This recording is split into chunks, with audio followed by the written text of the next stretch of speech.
Welcome back to another Ginge Adventure, everybody. Today, we're up in the Buffalo Gap area of Virginia, and today we're going to be doing Elliot Knob. This one, I'll have to go back and check the other hikes that we've done. I think it's the first trail we've done this year that's actually rated as hard. 4 miles up, 4 miles down. The 4 miles up elevation gain is like 2,400 and change, and obviously the way down, it's the same down. So we'll see how the way up goes. I mean, we've had some pretty good inclines this year. We'll see how this one compares. The top of this trail, we should see a fire tower and hopefully some really nice fall colors at the top. So let's get going on Elliot Knob.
Just stopped to do a quick update.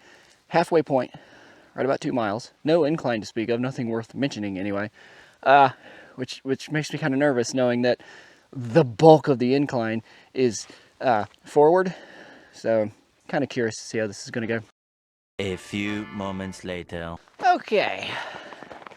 So we've reached the fire road, which is the bit that everyone in the comment section on the All Trails website was complaining about. Massive incline and sucks to hike in the summer, and yeah, they were telling the truth. We've got in 1.5 miles, it's over 1,000. I think it was like 1,300 feet. We've already stopped twice coming up here because of me. That's okay.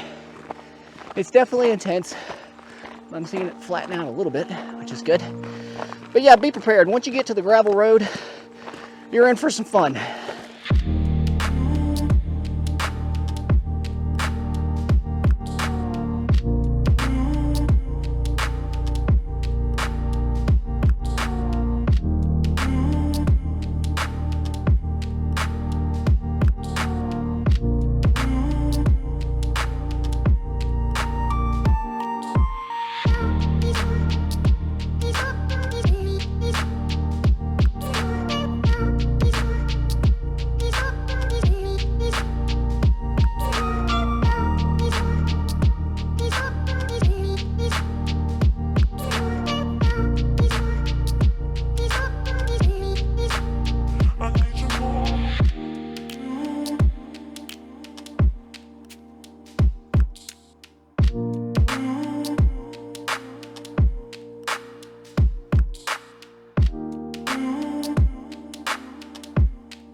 right, guys, we've reached the top of Elliot Knob, all the way to the top. We made it, only died 3 times. Not that bad. The incline up here on the gravel fire road, it is as intense as everyone that leaves comments about it says it is. It was no joke. We stopped so many times, and most of it was just to let our thighs relax a little bit. Stamina wise, we were doing okay. I was sucking wind a couple times, but not as bad as it has been in the past. The view up here once you get to the fire tower it's gorgeous, as you can see. The fire tower itself, it's pretty cool. I'll show you a picture here in a second. Somebody left 2 camp chairs inside the fire tower, so we've been in there chilling for about 20 minutes now, and we'll probably relax a little bit longer before we head down. Like I said, the views are incredible. The trail itself is definitely hard, but if you're willing to tackle it, the payoff is definitely worth the challenge to get up here. If you ever find yourself in the area, hit up Elliot Knob. It's definitely worth doing. I want to thank you for joining me on this ginger venture. I'll see you on the next one.